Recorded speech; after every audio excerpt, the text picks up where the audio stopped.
How we doing, guys? And it's finished. Ipswich 0, Arsenal 4. And if ever you needed a relaxing, calm, and easy Sunday afternoon stroll after the exertions of Real Madrid, then this was it.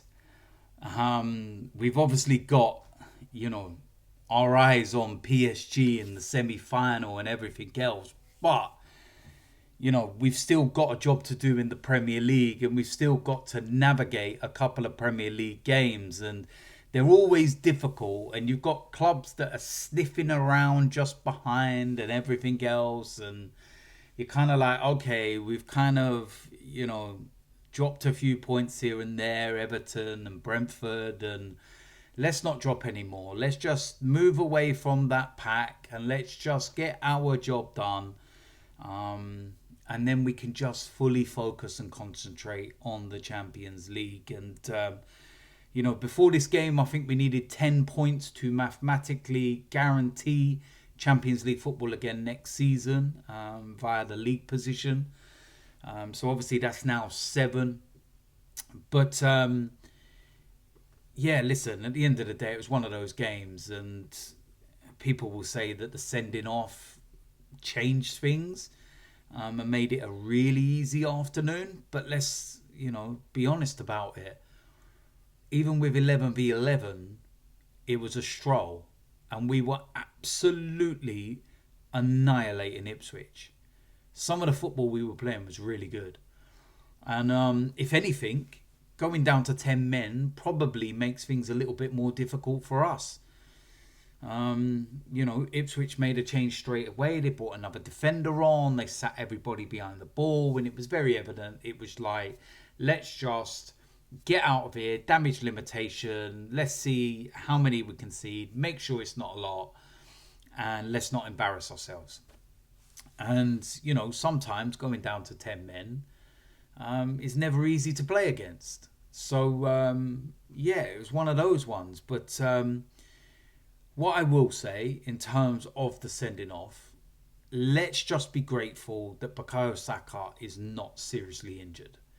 Because that tackle was just so needless, and it was so disgusting. And he's so lucky that he was able to walk away from that and continue, despite the fact he came off in the second half, and we all saw the pictures of him with a massive ice pack on his Achilles, which is pretty standard stuff. But the more I look back at that tackle, he is so lucky that he was able to walk away from it, and there is not a serious injury. And it was just so needless.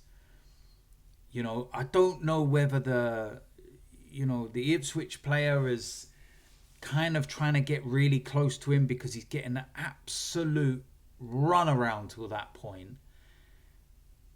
But it was just, like I said, so needless. The ball had gone, miles gone. Why are you making that tackle? It's just so poor. And at the end of the day, listen, I don't think anybody's going to moan about it. I don't think anybody can moan about it. And, the Ipswich fans were booing Saka relentlessly up till half time after. But then in the second half, I hardly heard any boos when Saka got the ball. So maybe Ipswich fans had the opportunity at half time to actually see what happened and realise that Saka had done nothing wrong, and why on earth are you booing him? It's just so needless, so reckless. And they're the kind of tackles you don't want to see, because they could seriously injure somebody. And if we'd lost Saka to that after everything, it wouldn't have been in bed thinking about.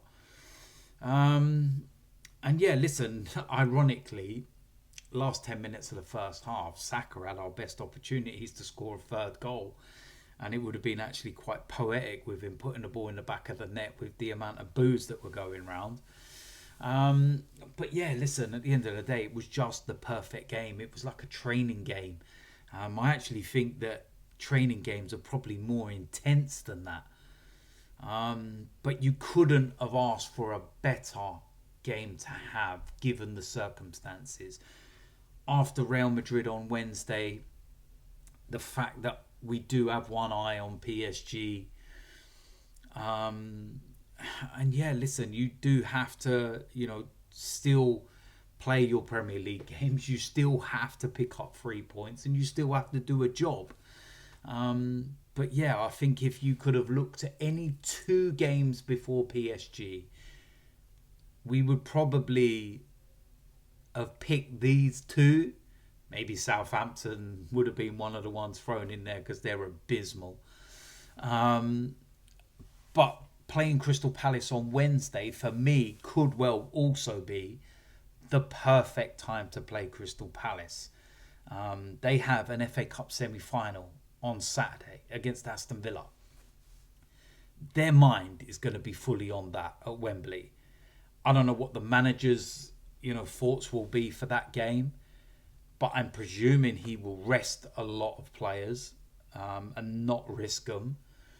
I'm presuming that the players won't go with full intensity, shall we say. As much as you don't want to admit that, as much as a fan you don't want to acknowledge it, it happens and you can understand it. They've got a huge game on Sunday. That's their priority on Sunday, the FA Cup semi-final, not us. They're probably looking at the game against us and thinking this is a game we wish we didn't have. In the same way, we're looking and thinking, it's just another game that's kind of in our way. I think the bonus for us is that we don't have a game at the weekend because of the FA Cup games. And it will give us a 6-day break before we play PSG. I think the only thing from the Crystal Palace game is injuries. You just don't want to pick up an injury. And yeah, this is, why I'm going on about the situation with Saka in this Ipswich game, that it's just needless. Could have picked up a season-ending injury for nothing. But at the same time, you can't wrap these players in cotton wool and hope that a player just doesn't do something stupid like that. That could just ruin it all. But yeah, listen, at the end of the day, like I said, before the sending off, we was all over Ipswich. First goal, really good goal by Trossard. I think he should have had a goal probably before that as well. It was really good play by Saka. Didn't take it first time, took a touch. Defender was able to, get the block in. Second goal was a thing of beauty. Saka absolutely tore the left back to shreds. Cut back. The flick by Moreno. The finish by Martinelli. And Moreno, can I just say as well, what a performance that was today. Brilliant. Martin Odegaard as well. That was more like the Martin Odegaard that I'm used to. That was superb.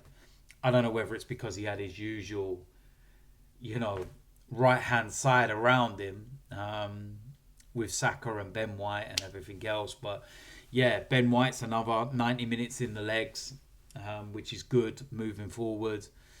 And we was able to bring Rice off and Martinelli off and Saka off and Moreno off. And it's a nice luxury to have when you've given, the context and you understand that the Premier League's gone and you're not playing for the title, so you don't have to worry about the intensity of these games before the PSG game and everything. It's handy, is what I'll say. Second half, it was just about trying to open them up and see if we could get any more goals. Trossard, really good goal. Declan Rice with another assist. Wanyeri, I believe he will get the 4th goal because I think the rules are that if it's on target, even if deflected, it's your goal. So yeah, he didn't really celebrate because it's one of those ones that took a wicked deflection. But it will go down as his goal at the end of the day. So listen, it's job done, like I said. It was a stroll in the park. It was a very, very easy and comfortable game. And it's exactly what we wanted. It's as simple as that. So I don't really have much more to say than that, to be honest. 4-0 win. Listen, it is what it is. Yeah. Let's see if Liverpool crumble and lose the next 4 games or so. Listen, please, just understand I'm joking when I say that. I'm not serious. It ain't going to happen. They're going to absolutely annihilate Leicester today and have one hand on the Premier League trophy. We know that. And it is what it is at the end of the day. But yeah, listen, that's it. Let me know in the comment section what you think about the game. If you're new around here, hit the subscribe button, smash a like on this video, and I will see you lot soon. I'm out of here.